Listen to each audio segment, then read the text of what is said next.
Funny story is when we first met, she was wearing. Oh no. She was wearing denim, a lot of denim, on a summer day, and they didn't match. It was spring. It was spring. I'm sorry. It was spring. Spring. It was early spring, and her denim didn't match, and that's usually a pet peeve of mine. So I called her out on it, and she didn't like it too much. It almost broke our relationship. The relationship that was just getting started, because he was like, "Oh, denim."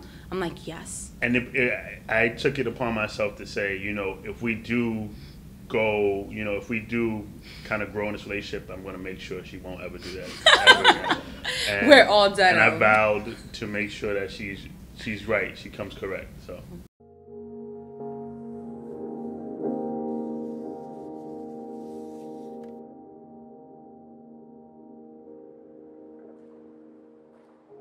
When I first met him, he was like all black from head to toe. And I still wear a lot of black. Yeah. It's functional. You can do a lot of stuff with it.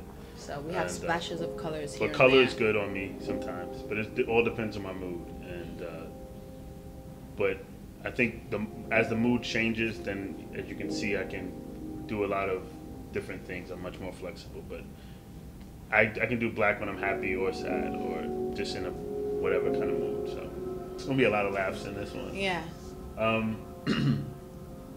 So the way we met was pretty interesting. How did that go? It was. How did it go? So I broke my leg back in 2012. I noticed a picture when I was walking to work, and I walked past it, and I said maybe I should take this picture because I probably won't get another chance to take it. So I went back and took the picture, but before I could take the picture, I slipped on some black ice and broke my leg right in front of the picture. So when I was in the hospital, I told my friend about the whole incident, and he took the picture for me, and I posted it with the Harlem hashtag. So one night I'm just like looking at the Harlem hashtag, and I just keep scrolling and opening these pictures randomly, and they kept popping up, and it kept saying Bleekaluchi, and I'm like, who's this Bleekaluchi guy? So I added him as a friend, and then we would talk about our artwork. He was really awesome at taking iPhone photos. I was taking... This is way before... Yeah. I was taking way before then. So I was taking pictures with my camera, but I had background, my background was in photography. And I was telling him we should really, after a while, you should really get a digital camera or even get into film. And you would be really good at it. And then that's how we met, and we've been together ever since. And that was like 5 years ago or so? Yeah, 5 years. We met through the Harlem hashtag and photography. I think we kind of bounce off of each other's style. I kind of have a feminine but / masculine style. So he has a lot of pieces that I like. And I know that sometimes that it's like and I always try to wear his clothes, but he cut that out. Yeah. But I do have a sleeve tip. He sometimes sees things, and I guess he sees me in the clothing, and he's like, this is something she'll like. Like for this instance, this little sparkly one, I was looking at it at the store, and I didn't even know that he was looking at me. I don't even know if he knew that I liked it. And a week later, he bought the piece for me. I thought that was really sweet, without me even telling him that I was into that piece. Yep. I think his style is very functional. So he wears his clothes is usually like for a rainy day, for a cloudy day. I really appreciate his style because it's not only functional, it's stylish, and it's his own. It's not something that I see a lot of other people wearing. So I really appreciate that. This one is an interesting piece. It has a lot of details. It's, I guess we call that mixed media kind of thing going on here. This is by On the Lamb. My friends. And it's from the Cell collection. So they're really amazing. They make things by hand. They customize clothing, and I got him that piece because I thought it was very, very unique. So she knew me. She knew I liked black, and you can't go wrong with black. So and then there's a color down there, right? Yeah, and I think they bleached this. So well, it's an artist kind of secret. So. What's a secret? You can't. Yeah.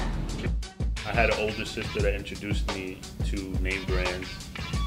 Tommy Hilfiger, the Nikes, Polo, chaps, and all that.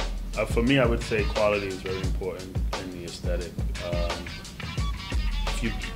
If you buy a piece that's made with good quality, it'll last probably a lifetime.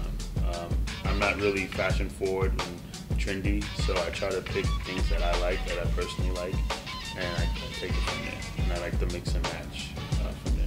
We're much older, so I think we have like maybe an old man, old woman frame of mind where it's like, do we really need this? Yeah, first how of all? many black jeans do I need, right? So it's like sort of that kind of thing, you know. And yeah, price point, you know, we still gotta eat, we still gotta do things. Yeah. And clothes is not everything, so you gotta work with what you have. Yeah, and it's funny that you say price point, because when I go shopping, especially vintage shopping, I'll pick up a piece and I'll be like, do I like this? Do I need this? Do I love it? Do I want it?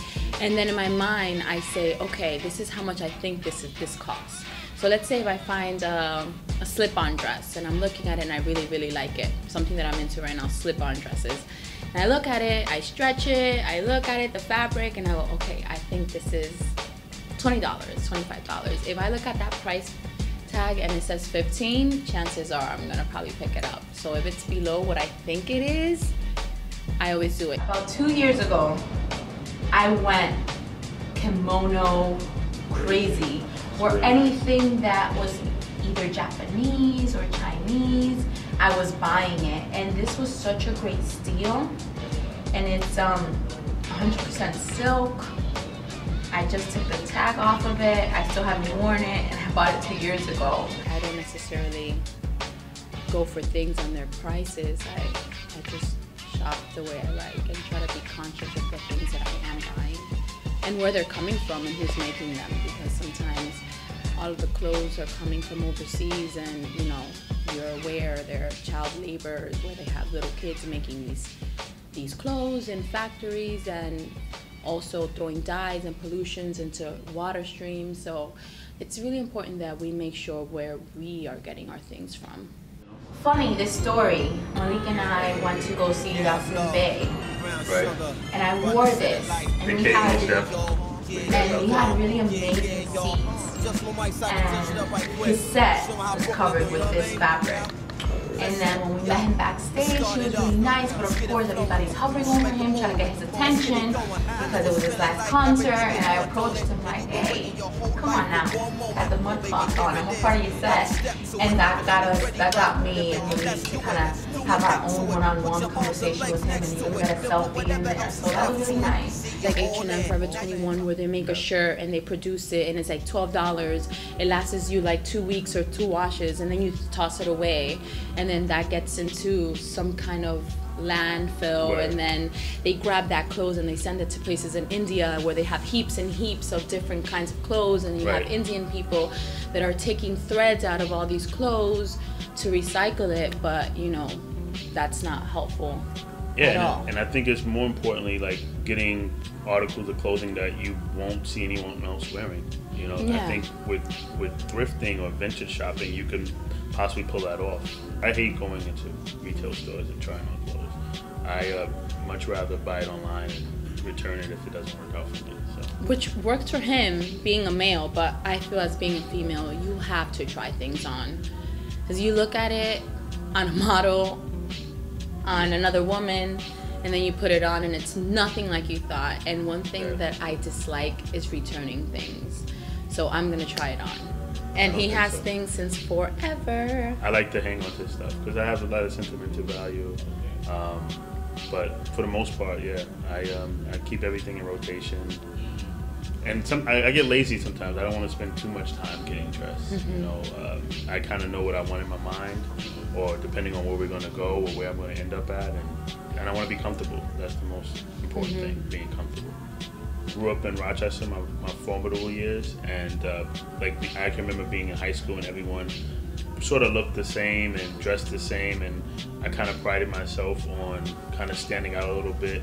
So that kind of either involved me to spend a lot more money or not spend money at all. Like growing up as a child, like my grandmother kind of dressed me, and then I had an older sister that dressed like a tomboy, so she would always hand down her stuff to me.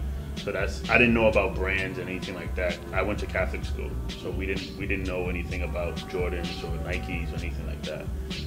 And then as I got exposed in public school about different things, and I was just more of a uniform kind of person, and I still am, so to speak, but I like to branch out depending on what kind of mood I am. I think most of my references for fashion or my fashion sense comes from just watching people in the street.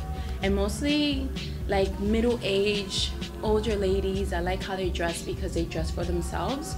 And I'm usually catching ladies that are like 50 years old and looking at their cool, awesome jackets and overcoats and being like, oh, I like that. And I like that they're usually classic, because I feel like younger people dress for the moment and they dress for things that are in style now, and then 5 years from now you have that piece and it's like, why did I buy that? Whereas someone who's older, they have things that they've had forever and they can wear literally forever as long as they have it.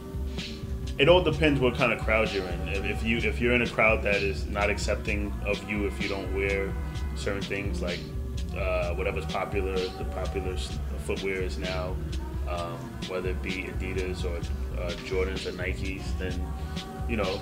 But me personally, I think I just have this sort of liberation where I can kind of do whatever I want and be accepted in who I am. Don't go out like that. You know, you're better than that. And you know, when I met her, she had a baby fat terry cloth. It wasn't baby fat. It was pink. No, it was baby fat. I remember the cat thing, this logo. And you know, I had to hide it from her and say, "Don't ever wear this again because baby fat it doesn't look great on you." I still have it. And it was terry cloth, and I don't think terry cloth has ever been in. Well, it all depends. That's how he feels about it. But I'm the kind of person that I was born and raised in Harlem, so there's a lot of things that I saw people wearing. So I try to take a lot of influences from the things that I've seen that might not be like very up to date now. But like I said, I like to dress how I feel. It's about your own identity.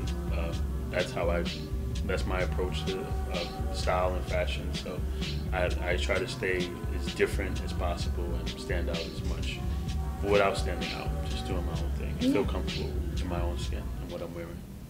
I feel that not only being a woman, being Latina, being Afro-Latina, but also being an educator, being a woman from New York, that I have to hustle and bustle. I have lots of different hats that I wear. You know, now that I think about it, I do have to wear things that are functional. You know, when it comes to sneakers, I can't wear things that are not my size, which I had a hard time for a long time wearing the wrong size until I met him. So I have to wear things that are gonna help me be the best Lisa that I can be. She influenced me to kind of do things, kind of branch out. Because like I said, I always used to wear black, and then she introduced me to color, believe it or not, and then I started to experiment with that. So we both compliment each other on style and fashion. I agree. A homegirl be trying to fuck with me, but she ain't never had no luck with me. Girl, I know you ready for it, but I'ma make you beg me for it. You want me, I already know it. She tell me I can feel that void. Yeah, I play that Stevie Wonder overjoyed. Cause she be making over noise. I think I made her blow her voice.